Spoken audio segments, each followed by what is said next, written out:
folks, we are back. Coming at you pro bono. Yes. Is that what they call it when you're doing stuff for free? I hope not, otherwise it sounds dirty. We do this for you. For you, Landon Green. And Jada Maisie. Yes. We are back. We're back with another installment in our Star Wars review series. This was highly requested by me and you. Yeah. We really wanted to do this since the inception of this channel. So we've covered episode 4. If you haven't seen that, check that out. Now we're going to be covering episode 5. Star Wars Episode 5, The Empire Strikes Back. Yeah. Obviously, in this one, after the last episode, when the Rebels destroyed the Death Star, it's now time for revenge, and the Empire is starting off their revenge streak by attempting to destroy a shield generator on Hoth. Yeah. And that's where we meet our heroes. Harry Potter takes the ring to Mount Doom, and Captain Kirk wrecks him. Okay. Well, Garrett, just like the last one, where did you first encounter Episode 5? What's your first memory of this movie? It was, once again, just being a young kid. I mean, I could have been anywhere between 3 and 6, possibly. Yeah. I'm assuming I probably had seen it before Phantom Menace come out. Same. So, what, we were 5? No. Yeah. 7? 4 or 5. 4 or 5. Okay. So yeah, I'd probably say 3 or 4. Definitely over my grandparents' house with my grandpa, uncle, probably my mom, and on VHS, classic, you know. Yep. To me, this is the Star Wars with the coolest name. Yeah. Empire Strikes Back, like. You don't think Revenge of the Sith is a cool name? Out of the original trilogy. Okay. Out of the original trilogy. Revenge of the Sith is. I'll give you that. Revenge of the Sith is a dope name too, but Empire Strikes Back just is a little more bite to it. You know? Right. You don't think Rise of Skywalker is? I don't know what. Just kidding. You can't raise those low movies. I shouldn't even get us started. That was a mistake. That was a mistake. All right, so this is going to turn into a 40-minute rant on the sequel trilogy that never happened. If you want to see the non-existent sequel trilogy videos, we will make them. Yeah. And they will be long, and they will be angry. Yeah. So be ready for that. Well, you know, it's a good fan fiction, you know, trilogy. But it is. It's a good non-canon. Yeah, there we go. You know. But we're never gonna get back on track. I know. Okay. I am the same way. Yeah. I remember seeing Episode 5. It's probably in the same weeks or that I saw Episode 4. Yeah. I probably watched all 3 of these with my dad. Yep. At probably about 4 years old. Yep. First encountering this, first seeing all of this, because I remember going to see Phantom Menace in theaters and understanding like the generalities of who Anakin was. Yeah. So I must have seen these before. Yeah. Yes. And so yeah, we also had just the VHSs. Hell yeah. And it was the only way to watch it back Did you then. have the box VHS that came with all 3 in it? Yeah, hold on a second. I had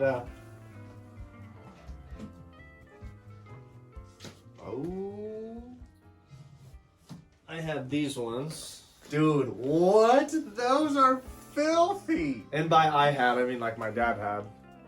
So I don't know where the camera Dude, is. that is like ancient treasure right These are the pre-special edition VHSs actually. That's so amazing. For the people out there that can you hold this Yeah. one? For the people out there that don't like the special editions, these are the ones they want to get their hands on. Yeah. And so Have a studio party with all of our subscribers, and then you can watch them. Exactly. That's our top tier Patreon. Top level. tier Patreon. You got to pay for it to come out here, though.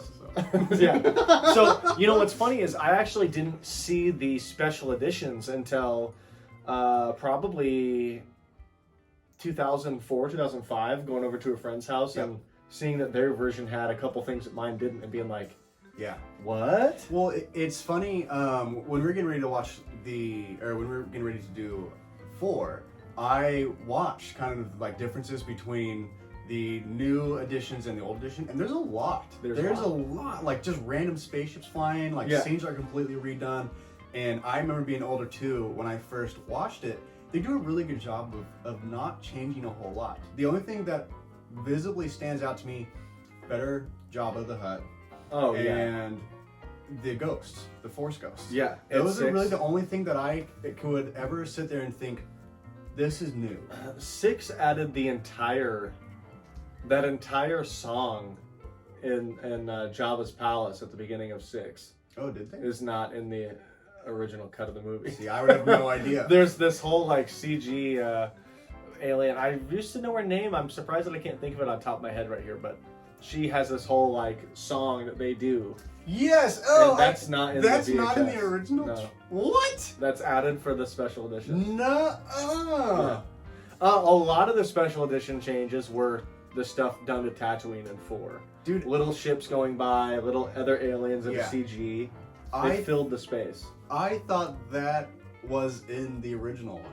No, everybody hates that. That blows my mind. Yeah. Okay. A lot of people don't like the changes, and we could do a short video sometime in the future on just the changes and then talking about whether we like them. Yeah. That might be a good idea. Yeah. But yeah, so that's how I saw 5, was just those VHSs. Yeah.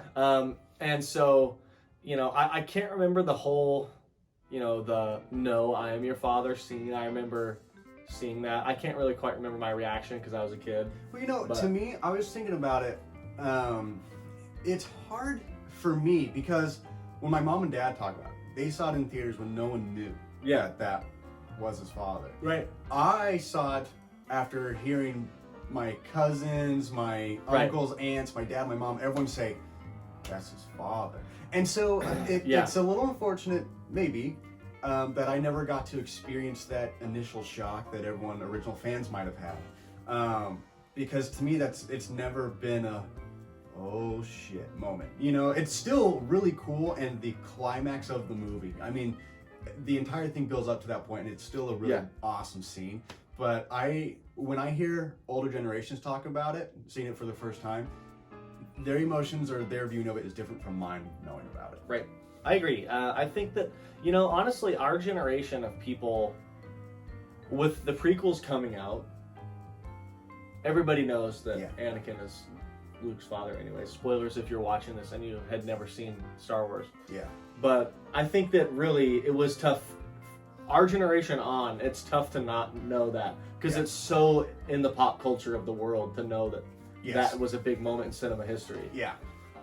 Well, let's talk about the movie a little bit. Yeah. So I think, you know, I want to break this into a handful of parts. The first major part is the Hoth scene, which is so cool. It's, you know, it's that Luke has sort of gone off and he's lost, and they're sending Han after him, but it's kind of late, and they're like, he's gonna freeze. Yeah. And, you know, we get introduced to the Tauntauns and this rebel echo base, and it's all very cool.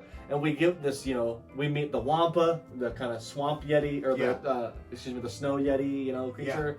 We see this amazing battle take place with incredible practical effects and modeling and all kinds of fun stuff. You know, we meet some fun pilots. Yeah. It's just, this opening scene is incredible. And I think when a lot of people think about Empire Strikes Back, they think about two things. It's the, you know, I am your father. Yeah. And it's the Hoth. I was thinking of the Hoth battle. Really? You're thinking it's the Han Carbonite? Yeah, kind of. I would add that in there too. Yeah, I'd say those are the three, I think. Yeah. Yeah, okay. Han, you're right. Han Carbonite is pretty epic. We'll get there to that scene because I do love that scene. No, we can jump into the Hoth. Shout out to our boy Fern over at Hero Babble, who thankfully explained to us that the Rebels actually won on Hoth.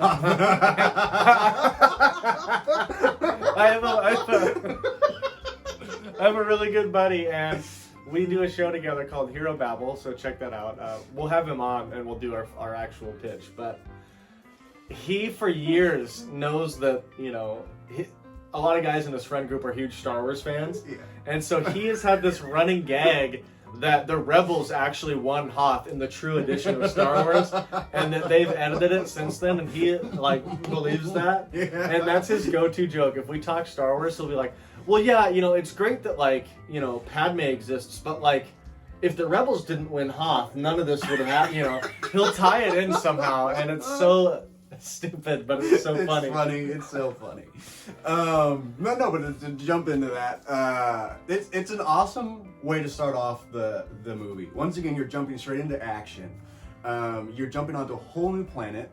You're jumping into these characters that you got to know in the first one, and now you're going to see how they function in a new setting as more of a much more tight-knit group now. You know, they're beginning to trust each other.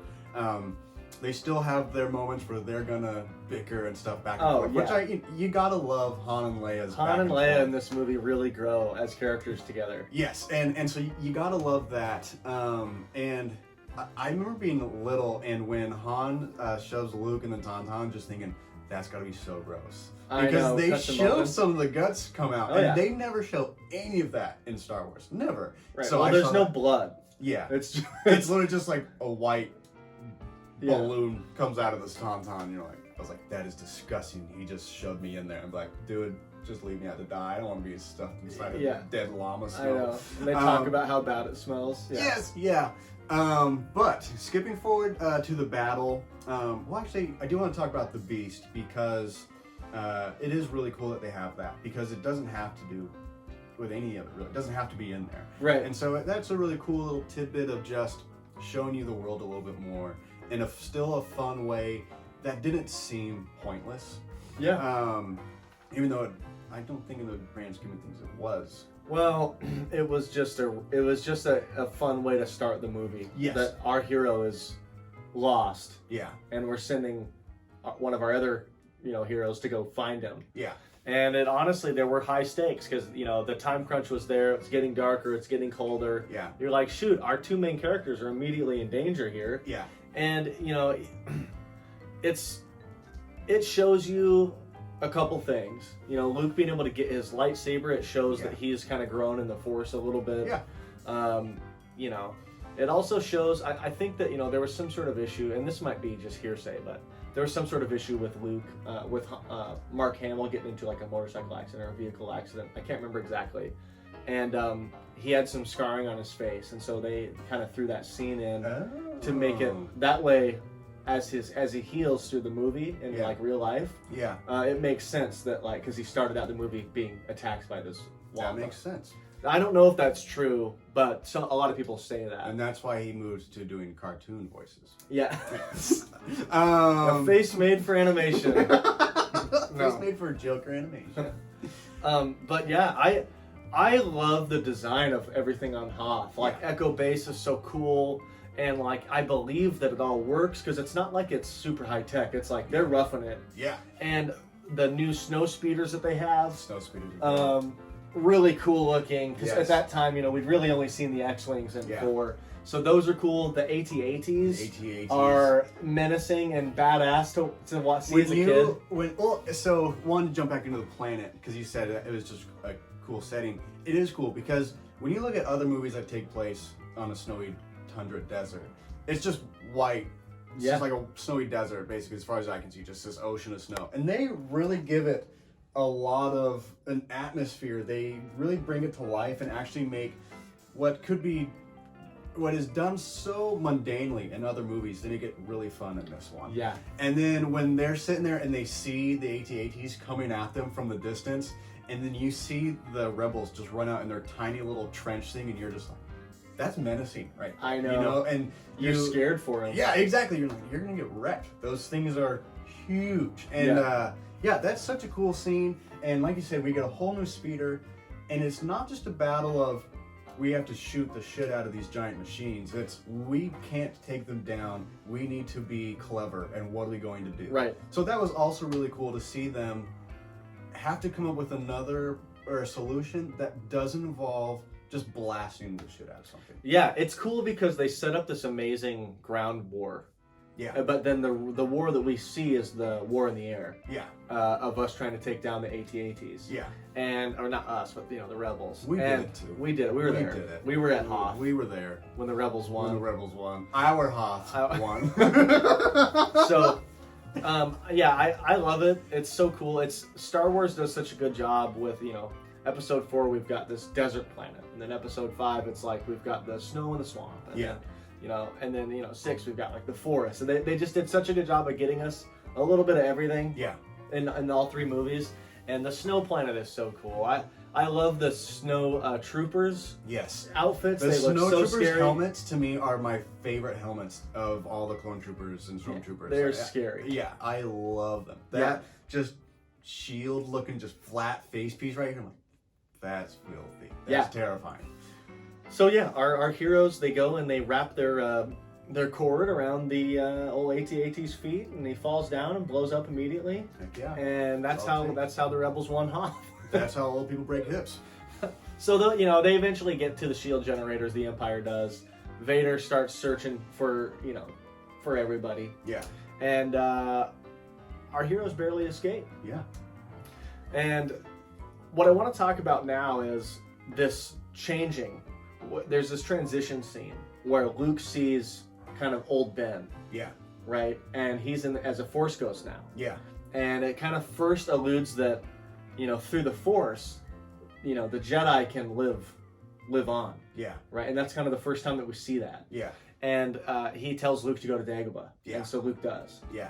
And that kind of sets us off onto our next journey. It splits up the heroes. Yeah. So Luke is going to Dagobah to start his Jedi training, and the rest of the heroes are escaping the Empire from Hoth. Yeah. So you get this cool, double whammy. Yeah. Well, and it's cool because, you get that branch off of what's going to happen here, and then as you learn just a little more information about one, where you're like, oh, get me to the next thing, they switch it on over. Yeah. And you're like, oh, and they keep the stakes, they keep you interested, and it just is a great way of getting that climax to build, and then especially later on in the movie, spoiler, they all come together at Yeah. Bespin.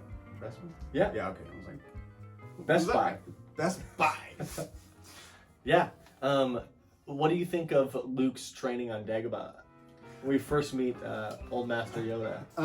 Quirky little guy. It's quirky, and it actually, it's funny because I remember seeing the prequels, and I was like, Yoda, why would he act like such a dork when Luke first finds him?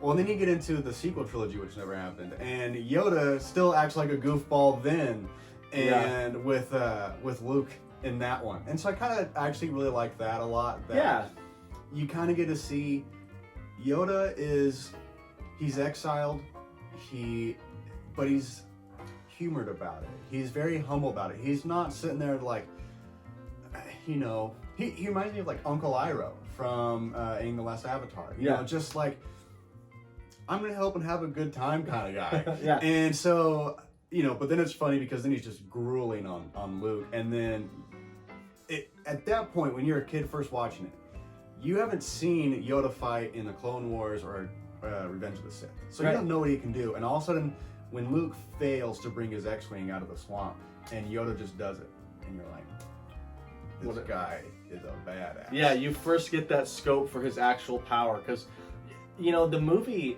we talked last time about the original series movies being much more based in fantasy. Yeah. And Yoda is sort of that old wizard character. Yes. And so you kind of know that he's powerful because they're telling you he is. Yeah. But then when he finally shows you how strong he is, it's like, oh shit, he is miles above our hero. Yeah. Well, and especially when you first meet him and he's that quirky little dork. He's like, oh, sausages.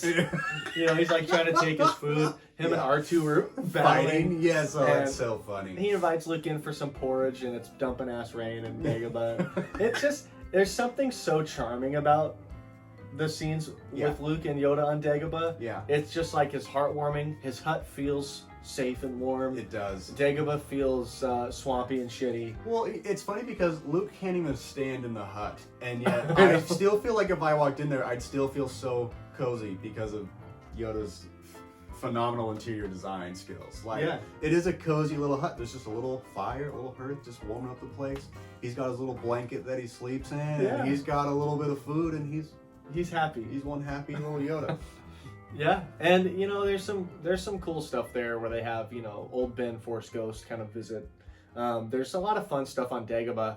I know it's not perfect in the timeline of the movie, but let's talk a little bit about the scene where Luke goes into the cave, right? I remember being younger, I didn't really get it. I didn't understand it. It scared me as a kid. Yeah, well, and then because you see his face when he hits Vader, and does he fall down and his face is peeking out of the helmet? Is that he cuts his head off, and the helmet rolls in front of him, and the face blows up, and it reveals Luke's face. Yes. Okay. Yeah. And I just remember being younger and I didn't get it. Obviously now I can look at it and understand what it's for. Yeah. My only gripe with that scene is they never really go too much into detail about how it really works.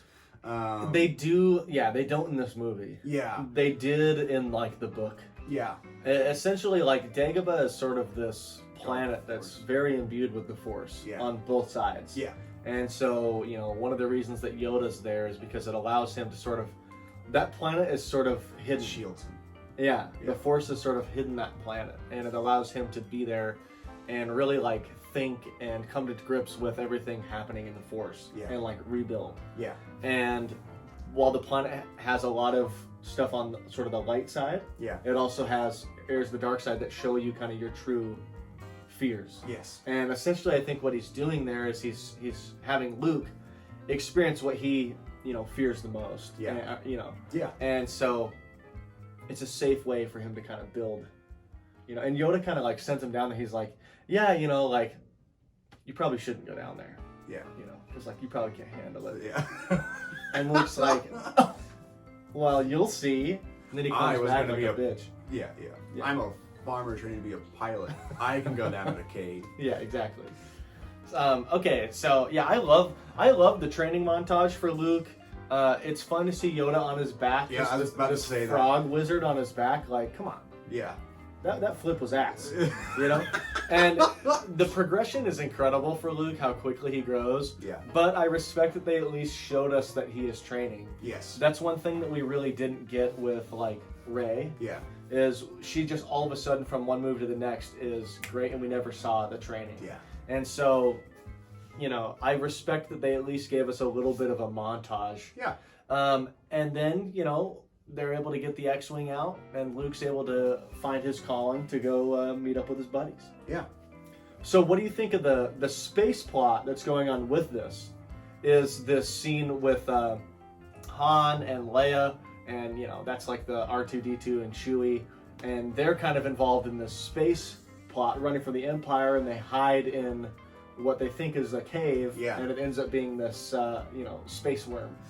Meteor worm. I thought that's really fun too. You know, watching this as a little kid, we say, you know, this is such like a fantasy-based thing.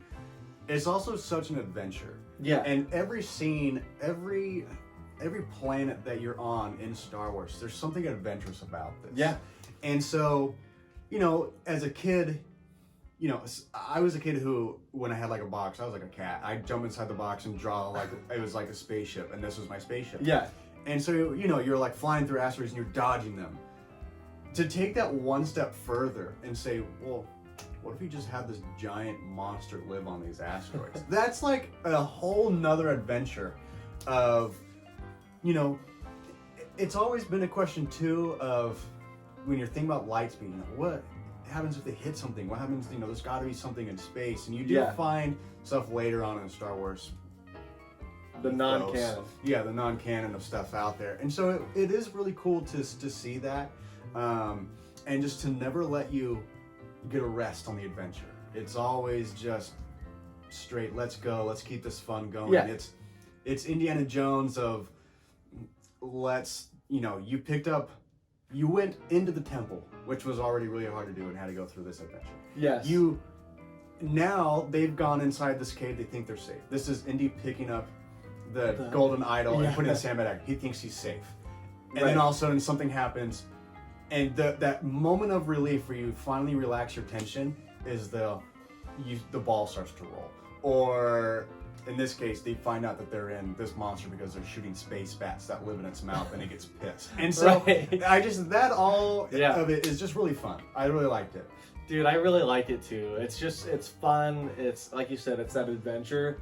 It's kind of spooky. It's cool. It's inventive, and like it just shows how much these characters can shine. This movie being directed by someone other than George Lucas, I think gave George and his staff more time to really write the character, more things for the characters to grow. Yeah. And you definitely see it in those scenes. Like they really come together as a team through their space adventures. By the time everybody gets to Bespin, it's like they've all kind of been through their journeys. Yeah. Yeah.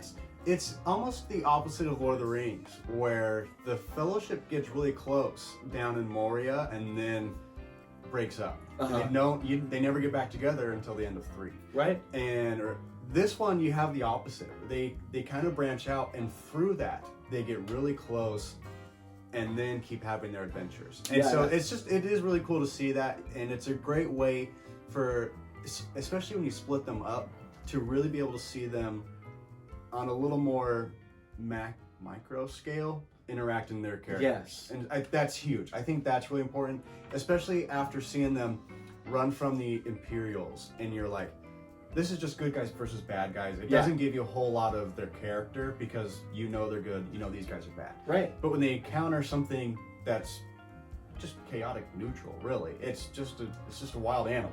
Right. And so you get to see them actually be characters that aren't just good guys. Yeah. So that's really what makes that a cool scene. I agree. The Wampa scene as well. Yes. What do you think about Lando Calrissian? I liked him. I like him too. He's so freaking smooth. He's just like... He's smooth. He's kind of a greasy guy. You don't really know which way he goes. Like, Han's clearly good buddies with him, but they have like some trust issues. Yeah. And you don't really know what to feel about him. It's kind of like, your first impression of Han was this kind of space pirate with just this James Bond charisma kind of thing. Yeah. And then you meet Lando, and he's very much the same, but he kind of has like this like 50s greaser vibe kind of to him, he does. And you're just like, oh, I like this guy. I was like, they just make him look so fresh. Yeah, great outfit. Yeah, great outfit. Even like this tiny little strip of mustache and his swirly hair. You're like, this guy's clean cut. Like this guy wakes up in the morning and goes, this is my day. Right. Like this is. Well, I'm Lando motherfucking Calrissian. Yeah, and like Cloud City too is so cool, because like we talked about some of the different locales. Yeah. And that they've all been different. Yeah. Well, now we've got this really sort of sci-fi Cloud City. Yeah. Right. And here, is this super charming guy running it. Yeah. It's just so cool. So the heroes and I think the viewers are sort of finally led to trust him. Yeah. And then he Switches. betrays them. Yeah. Right? And it's sort of is this idea like, hey, I'm in the business to make money too. And yeah, he paid up. Well, and it kind of makes you wonder, because with his history with Han, there's no way that he was like next in line to rule Cloud City. So you kind of got to wonder, how did this guy end up in this position too? Sure. And it's really cool because you never know what is under Cloud City. It's always just this really cool. There's so many questions to it that just kind of leaves your mind. You could wander around Bespin for all day. Like Dagobah's fun, but it's a swamp all the way through. They show you that. Yes. And almost every other planet, you kind of get the gist of it. Cloud City, though, I love the orange spaceship with the dual holes. Yeah. And this one was just such a fun, exciting planet, city that you don't know anything about, run by this kind of another swindler. You're like, this is a little Pirate's Cove that looks like a hospital because it's so squeaky clean. I think that, I always imagine Cloud City, and I don't know if it's canon, but I always imagine Cloud City as like, this is what the settlements look like when they build them on like gas giants. Oh, yeah, yeah. Like if... Dude, we just had a ghost. My episode 1 Lego pod racer just fell off of like a shelf. Wow. Now this is pod racing. Yeah. I want to see our faces. That scared me. Dude, that was freaky. It like legit jumped. It wasn't like it hit the DVD player and then the shelf. It literally jumped off of it. Yeah. Well, that's weird. Anakin doesn't like it when we don't talk about him. No, watch out. Vader's right behind you, buddy. Fucking orphans, dude. Anyways, Cloud City. Cloud City, very cool. So Cloud City is where we get kind of Vader's appearance with the main characters that we're following. Yeah. And kind of this battle to escape Cloud City, as well as the lineup of bounty hunters, set to capture Han Solo, and we get Boba Fett capturing him, turning him over. There's this really fun kind of chase scene between Slave One and the Millennium Falcon before this, and now we get kind of that Carbonite scene that we're talking about. If I can highlight just a few. Oh things yeah, you there. can. I'm just breezing through stuff. Because my favorite part of that whole thing is when Lando originally tricks him and opens up the door, and Han's just quick on the draw, fucking shoots Vader, and Vader just puts his hand out. You're just like, like this man strong is. Yeah, we have not yet seen how strong and capable this guy is. Yeah, I really love that scene. So it's cool to see anything with the Jedi Sith in this, because at this point in Star Wars, like you mentioned, us growing up with the prequels, at this point in Star Wars, you haven't seen too much with the Force to know like what it's capable of, how it works. Every interaction with it's brand new. Yes, and so him doing that is like, oh shit, yeah, these guys have transcended guns. Yes, yeah. So I had to pinpoint that scene because I thought that was just, it's so badass. It is badass. So okay, the Carbonite. What do you think about Han being? You have to just. I love the line of, "I love you." I know. So good. So good. See, that's the kind of writing that, you know, we're glad that George Lucas was a little more hands off for some of the character writing, because you get really good growth in other characters in this movie. Yeah. And you know, they just let George take all the conceptual stuff and visualize it and make it happen with his team. Yeah. While they kind of got to grow the characters, and it works out so good. Well, you have this will they won't they kind of thing with them bickering. You're like, oh yeah, this is the stereotypical couple of they're gonna bicker until they finally just grab each other and start making out. And this is the moment for that. And Han's just like, I know. I know. Badass until the end. What a smug motherfucker. Yeah, exactly. He's so cocky. And Harrison Ford, you couldn't have asked for a better actor to play that. You could not have. He exudes that confidence with Han Solo so well. Even today, I still see him and I'm like, that's Han Solo. It's like when I see who's the very first James Bond? Sean Connery. Favorite. Yeah, I was thinking, I kept putting Sean and McGregor. I was like, no, not even close. Sean McGregor. Sean McGregor. I mean, every time I see Sean Connery, that's James Bond to me. And when I see Harrison Ford, that's Han Solo. If only they put Harrison Ford and Sean Connery in a movie together. I know, they really missed out on that. George. If only George Lucas.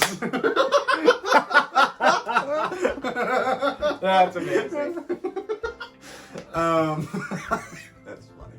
But yeah, that scene's great. And you don't know where it's going, especially because you see it go through. So you really see your heroes who have gotten lucky or clever enough to get out of every situation up until this point, get out of it. Like I said, either through being clever or just getting lucky. And this time there isn't any of that. And you see Boba Fett take him off into his ship and fly away, and you're just like, what's going to happen right now? Like, C-3PO's blown up, he's in a fishnet on the back of Chewie. I was just gonna say, we missed the plot where C-3, where those like goblins are smelting C-3PO. Oh boy. Yeah, they really missed out on that. Oh my. Okay, well, let's get to like the major climactic moment here, which is the moment where Luke finally gets to essentially meet face to face with Darth Vader. Are we jumping straight into the battle scene? Because I'm ready for that. I'm ready. No, okay, we are. Cool. I think we've covered most of the big moments up to that. Yeah. Okay, cool. Yeah. This scene to me is so cool because you're finally at the very beginning. You see Luke use his lightsaber. So you're looking at this and you go, okay, he has some capabilities with this. He kind of knows how to use it. Yeah. And he shows up to fight Darth, and Darth is like, I don't need a lightsaber to fight you, and just starts throwing shit at him. Yeah. And to me, it's just a mouse playing, or a cat playing with a mouse. You know, it is just, dude, I could squash you. But for whatever reason, he's not. You don't know why. Right. And he's just throwing shit at him, just talking while he's doing it, just having a normal conversation. Yeah. Like, bro, just come hang out with me. I'll stop throwing shit at you, okay? Like, just join me. And, you know, you eventually get to them actually fighting, and get to see. That's also really cool because you've waited for this. You've waited 2 movies now to see these guys go saber to saber. Yeah. So you get to see that. Once again, the visuals on just the colors Oh, I love them. Especially, they did a lot with really dim lighting. Yes. And like just the steam in the background and some subtle orange backdrop. Yeah, dude, I can picture that so vividly in my head. When the Star Wars, especially the original trilogies, when the lighting goes dark and there's lightsaber battle going, you're like, oh, this shit's about to go down. Yes. Like, it always just looks so cool. And like you said, those little orange little lines behind them, it's so cool. The smoke, the sound effects. Vader doesn't care to hide. He's gonna walk down the middle of the hallway. Right. And he's like, come at me. He's sort of making a statement. He's sort of like, well, Luke is so naive right now with what the Force is. He's just, gotten his first lessons, basically. Yeah. And now, if I can show him how strong the dark side is, and what he could become with me, then maybe I can sway him. Yeah. And so, he's just saying, look, dude, you can keep that lightsaber out. It's my lightsaber. I'm not going to tell you that. But, I'm just going to show you how badass I am. Yeah. And it really is this dick measuring contest, and Vader's is clearly bigger. Yeah. And so they kind of get to this climactic end where we see Luke's improficiency with a lightsaber. Can I ask you if, while we're talking about Vader's dick size, if he had a porn name, what would you call him? Darth Dickler? It's tough because, Dooku kind of has the best one, Tyrannus. Yeah. I don't know. We don't have to dive into that subject, but I was like, he can definitely have a pretty good porn name just somewhere. No legs. Fucking. Oh, man. We'll save that for another video. Yeah, we will. Star Wars After Dark. Yeah. Send us your fanfics. We'll read them.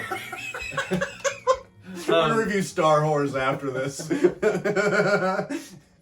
So we get this kind of climactic battle scene, right? Yeah. And we get Luke just completely beaten, right? And we get this epic final showdown. Like it's just everything's perfect. Like the music is perfect, the moment is perfect, the set is perfect. Well, and the camera angles for it.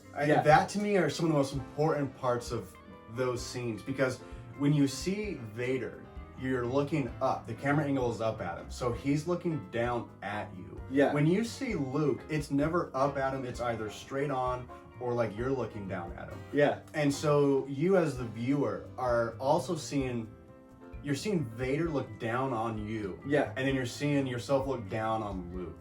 Right. And that coupled with, like you said, the lighting, the special effects, the music, what is going on, how well the character's dialogue is written, all of that is you're like, wow. You really get a sense of just who they are. And I don't know, it's such a badass scene. Well, it's super high stakes. Yeah. Because you got to think, as the viewer, you're used to watching shows where nothing bad will happen to the hero. Yeah. Well, we just saw fucking Han get frozen in carbonite. We have no idea if he's going to live, and that guy just fucking took off with him. Well, and two, to also, you're seeing them go through hallway after hallway after hallway.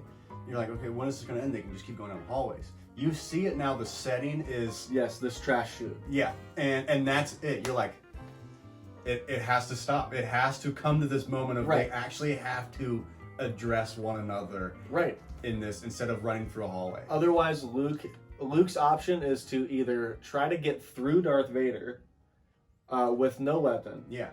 Or fall down a trash chute into a planet with no floor. Yeah. It's like Chad Ochocinco trying to run through Ray Lewis. One time he tries to block him, and Ray Lewis doesn't even turn, and Chad just hits him and falls down. And that's literally what it would have been like for Luke. He took that really well. He really did. He comes off over to the sidelines and jokes about it. He's like, Ray got me good! And Ray's like over the sidelines. He hit me? That tickled. I thought a fly landed on. But yeah, no, and so that scene's really cool because you see, like you're saying, we're now at the point where our heroes can be defeated. Yes. And so we see Luke get his arm cut off. Yeah, and like, that's what I'm saying. Like, you may have thought you were safe watching this movie, having seen 4. Yeah. And now you're like, okay, well, Han's gone, and like... Obi-Wan has died? C-3PO's in pieces. Yep. And his hand just got cut off. And he's hanging on to this bar with one hand holding his stub against him and just like on the verge of tears. And you're seeing what he was this whole time. Just this little farm boy from a sandy planet. And you see that side of Luke come out. You see the weak hero before he was a hero. Right. And it's kind of that moment of he's not done, he's not matured. And even though you're getting it kind of the whole time, but it was just crazy to see him beat physically and mentally and emotionally. And you can see it. Mark Hamill does a great job in that scene of really encapsulating all in his face because you can feel it. You can see it. It is really good writing. Yeah. I mean, from a story beat, especially with where the character will go in the next movie too. Yeah. To get him down to this point, it really shows his growth in the future. Yeah. And like how this moment shaped his life. Yeah. And just when he thought his day couldn't get any worse, you know, Vader delivers the iconic, you know, Luke is essentially telling him, you know, I'd never join you. Yeah. You know, you killed my father, you know. Yeah. You can say it. I go for it. You know, and Vader says, no, I am your father. Yeah. And just right then too, like I still kind of like just a little tingle right there. Like we're so deep into the scene and it's just this epic. Yeah, it is. Oh. It is epic stuff, and it actually delivers. It gets not memed, but it gets shown so much that I think it loses its value until you watch the movie. Yeah. And it still holds a ton of weight. Yeah. And Luke is in like, no. Yeah. No, fuck you. No. You can see like the 7 stages of denial. You can. You know, you like can. You like every time he says no is when he moves on to the next like phase of that. He's like, no. No, and he just screams it and like I said, just such great acting by him, and even you yourself as a viewer, you're like, no. And you're like, bullshit. Yeah, exactly. Well, and the thing too, give me more on the line. As the viewer, you know you can trust old Ben Kenobi. Yeah. And he told us, you know, the viewers and Luke, that Darth Vader killed his father. Yeah. And so this was kind of a little mini revenge quest for Luke. Yeah. This battle. Yeah. So when it doesn't go his way, and then it's revealed that Vader is his father, it's just like, you could not be in a worse state. No. And then, of course, Luke just decides, well, screw it. I'm just going to fall down. Yep. Vader's like... Yeah, he really does. It's really funny. Vader's reaction to it is literally like just like a disappointed father. Yeah. You know, like if you're sitting at the dinner table with your dad, and he's like, "Tell me what you did again," and you were like, "Dad, I did just the stupidest mistake," and just him saying, "That's literally what he like does." And I mean. You have to think too. I mean, Vader's been suffering so long from the Emperor that we haven't met yet. Yeah. But we know. Good point as well. That he has really been suffering because that scene gains context with the other movies that would come out. Yeah. So he's been suffering, and he is trying to use Luke truly and honestly as a way to work together to get rid of this ultimate evil. Yeah. And like it is totally true to the prophecy of the Chosen One. Yeah. And so once all that context gets added to this, it changes the scene. Because when you first watch episode 5, you think that he's just like tricking him. Yeah. Like, join me. It'll work. Totally. It'll work. And Luke's doing the right thing by jumping off. And in reality, that is a moment of pure vulnerability from Darth Vader. Yeah. Really, that first Anakin moment. Yeah. Where he snaps back and he's like, join me, and together we can, you know, he does mention, you know, ruling the galaxy and shit. But because Sith's ruling too. Right. But he has a little moment of, you know, he's open himself there. And, you know, you don't see that until you've seen the whole scope of the movies. Yeah. Well, and from Luke's perspective, you're looking at it after he just encountered his own face inside of Darth's helmet. Right. And that's what he's seeing. And he's like, oh, that's true, yeah. He's like, no, I'm gonna fall. Yep, I'd rather die with old Ben and Frogman. Yeah, like, bro, if you were my real dad, you'd catch me. Just fall. Like, see, and Luke does have a pretty improbable landing on like a small thing. Here's what I think happened. I think Vader gave him a little bit. Okay. It's in my head canon. Yeah. Because I don't believe that Luke with one arm would be able to catch himself and wrap his legs around that thing and not die. Yeah. He had to have some help. And maybe it's his own help. Yeah. Maybe it's him falling, having that clarity moment of death and using the Force. Yeah. You know, like I said, I don't know. Yeah. But I think it's improbable that a human being would survive that. So. We can go test it out. Okay. Trash shoots near me. We'll get a trampoline. We'll cut off one hand and then just try and jump into a trash can outside. Well, we'll put a pole above the trash can and see if we can grab the pole. So yeah, I mean, essentially that's the movie. You know, he has his arm cut off. He finds out Vader's his dad. Everything's He's saved gone by to the shit. Millennium Falcon. Yeah, he falls. He is saved by the Millennium Falcon. Which actually is your first moment because Leia is now flying it with Chewie, and she says she kind of has that Force feeling of Yes, that's true. She can tell that he's in trouble. yes, and so that is another hint to more to come. Yes. Yeah. I mean, that's essentially the movie. Yeah. We end this movie. You know, 4 is like self-contained. Yes. It ends with like we've defeated the Death Star, and for all you need to know at that moment, the Empire's done for. If there weren't a 5 and 6, 4 could be a total complete story. Totally. 100%. And everything goes good. Yeah. And this movie's the opposite. Everything is shit. Yeah. Our heroes are split up. Hans and Carbonite, he could be dead, and he's been taken by some badass bounty hunter. Yeah. You know, Luke has his arm cut off, revealed that his father is the most evil man in the universe at the time. Yep. And, you know, everybody's in shambles. The rebels lost. Yeah. Well, contrary to Fernie's belief, the rebels lost on Hoth. So, like, they're losing the war. Yeah. Their heroes are split up, and Luke's badly hurt. This is That's rock bottom. Infinity War. Yeah. Maybe that's where they came up with this idea. Maybe that's where Ryan Johnson made. Oh wait, no. So yeah, and the movie ends in a dark space. Yeah. And I think that was shocked people at the time, that a movie like this, coming off of the last one, which was so happy, that this one could end so crappy. Well, and as a viewer, you're just always expected for no matter what you're watching, it's going to be happy in the end. Yeah, you have that thing in the back of your head whenever the hero's in danger that, well, like, yeah, this is high stakes, but like, they'll get out of it. It's Hollywood. They're gonna make Yeah. it okay. And so when that doesn't happen, you're kind of like, you're left sort of like, what? Yeah. Incomplete. Yeah. And I can see why at the time maybe people would have been pissed about this ending. Now with the rest of the story being told, for George's story, 1 through 6, this is like just the most epic story moment where you get the lowest of the lows, and now they can build it up to complete this trilogy. Yeah. So let's talk just a little bit quickly about some of the little pieces. So like music-wise, what do you think? This is the first movie that we get the Imperial March. Yeah, that's which is iconic. Yeah, you can't say anything about that because it's just so hard to really say how awesome it is. Because it's so, you're never going to forget it. Once you've heard it once, you'll never forget it. That song just instantly instills fear. It's like Jaws music. You hear dun, shit. Right. Shark in the water. You hear dun dun dun dun dun, and you're like, Vader. And I think it's just iconic.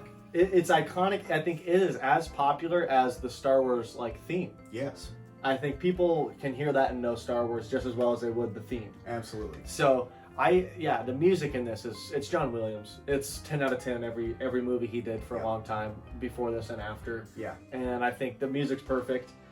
I would say, on my next couple topics too, as far as visual effects, they did a ton of modeling and practical stuff. A lot of motion capture, not motion capture, but claymation type stuff with this too.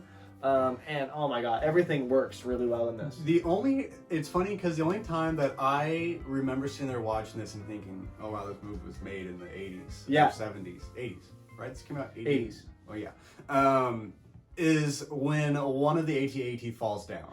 There's one, it literally just looks, and it's just like a Lego figure just kind of falling over. That to me is the only part where you're like, oh yeah, this was made a long time ago. Every other part of that though is clean as could be. Is amazing, especially when you look at the time that they're making this in. Even though there's that one scene with the AT-AT, you still have to respect the whole thing. I know the exact scene you're talking about.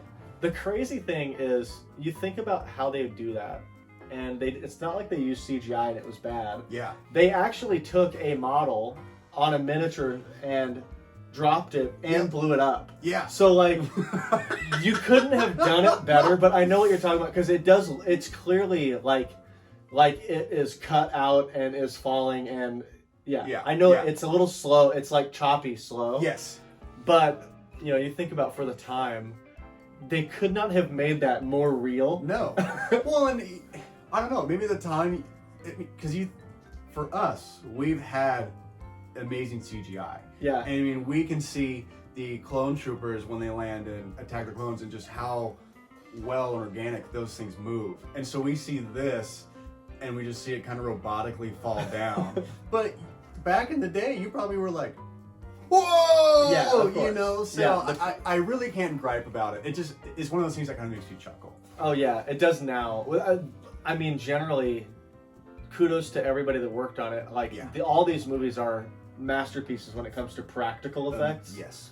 So yeah, I gotta give it 10 out of 10 on the visual effects because they're incredible. And then of course, sound design once again it's amazing. Yeah. The different ships, Slave One, sound, everything that's going on Bespin, all the little things just work to build the world. Every time you see a spaceship, it's new, and it still is cool. Right. Like, they can retain ship after ship after ship and still be so cool looking. Like, you could be any kid and just be like, I want to fly in that one.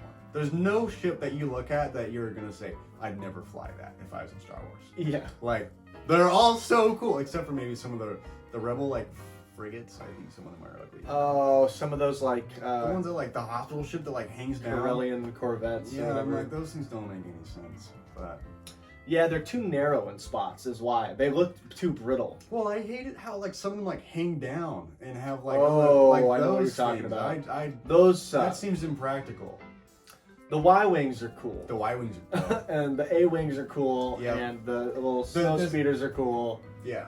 The single fighter ships, every single one that you see is cool enough to fly yourself. You're right though. The rebel big troop transporting ships or diplomatic ships are brittle looking. Which, not to really jump ahead here, but one of my favorite scenes, and to give some credit to at this point, the Republic, is in Revenge of the Sith, at the beginning, where you have the two space destroyers literally line up they're gonna broadside, and you can see the cannons on each. That scene to me, how there's there's an hour-long battle over Coruscant that they never released. I would watch the hell out of that. I want to see more of that. That's such a cool. I'm getting straight Pirates of the Caribbean Black Pearl vibes from it. Oh well, yeah, because they show you them ejecting the shells. Yes. Oh, it's so fucking badass. And this one over here gets completely blown up. Yep. Oh fuck, dude, it's so cool. It's so. Oh yeah, I love that. So some credit is due for the Republic ships, but I'm the the guy Rebels that can't wants design to. a ship. No, they can't. Yeah. Well, we're getting into episode 3. I'll just stop myself. Yeah. We'll get there. Yeah, we'll get there. Those will be 6-hour-long episodes. But I think everything works in this movie once again. It's so iconic. I think that it just got better with age. Yeah. And one of the things that Star Wars did really well is, while some people don't like the prequels, they did add enough to the universe to make the originals better, I think. I don't think that they ruined the originals. Some people get bit by the midichlorian thing because it takes some of the fantasy magic away from the originals. Yeah. And I'll buy that. Yeah. But I think generally, this movie just has gotten better with age. Yes. Yeah. It's hard. I kind of went into today. I was on my way over here, and I'm like, okay, what am I going to rate this? I'm thinking ahead. I'm pre-game preparing for this stuff. Boy Scout motto is always be prepared. I'm ready to go. Right. And I was like, I'm going to give it a 9. And I'm sitting there going, well, because what's wrong with it? AT. Yeah. And I'm like, well, what's wrong with it? I'm like, I don't know. Maybe I was thinking I can't give. I mean, how many 10s in a row can you give before people are going to just discredit your opinion? But I'm like, what's wrong with my this? number, but yeah. Yeah, and so I was just looking over this and I was like, what's wrong with it though? In the grand scheme of things, what issue can I really find? And I really can't. I actually, in fact, think this movie is better than A New Hope. Yeah. I mean, I think I still have to give this a 10. I'm also giving it a 10. I'm not giving this 10 Rebel ships. This is 10 Star Destroyers. Yeah, Star Destroyers. I mean, this is and so I don't know. I really thought this was a great movie. I mean, everything we've touched on has been perfect. The actors have been amazing. Their lines are even better. Their character development and seeing them work together is just awesome. The fight scenes are well choreographed. The visuals are amazing. The sounds are dope, and Star Wars just is so cool with their sounds. Yeah. I mean, they could easily just make it sound like a laser. They can make each ship sound the same when they shoot their guns, and they don't. And even down to the small ships have slightly different sounds. You know, the X-Wing sounds different than the Snowspeeder, and they all are like subtly different. Yeah, and I mean, you can, and it's funny because you hear them, and each one, you can't see anything, and I just played a sound. You could tell me what ship it is. Oh yeah. You know, and so that you just have to. I have to give it a 10. Yeah, 10 out of 10 for me too. It's. I think that at the time it might not have been considered as good as 4. Yeah. But I think now. Yeah. It's better. Yeah. It took everything 4 did and made it better, and you know I think we got two 10 out of 10s to start out. Yeah. For Star Wars. Yeah. So yeah, it's a 10 out of 10 from Phantom Mayo. Let us know what you guys thought about episode 5. I'm sure it's pretty much going to be all rave reviews. Yeah. I mean, I don't know anybody that doesn't like this one, because even if you don't like 4, even if you're not really into the whole space opera thing, this one has enough drama and stakes that people typically will watch this one. Yeah. So let us know what you guys think, and let us know if we didn't talk about something that you wanted us to talk about, because we are trying to get these done in a manageable amount of time, so we're skipping out on some little moments. We're trying to we're fighting the urge to go on rants about other Star Wars. Yeah, you lucked out. We missed out on like an episode 3 like 20-minute rant maybe, and then maybe like a hour-long sequels rant that we're just gonna keep pushing off until we eventually climax. Yeah. For a 12-hour special live shit talk fest. I've been needing a 12-hour climax. So. Yeah. Yeah. So yeah, guys, let us know what you thought, and we're gonna be continuing this. We're gonna be doing episode 6 here. So just be ready next week for that one to come out. Yeah.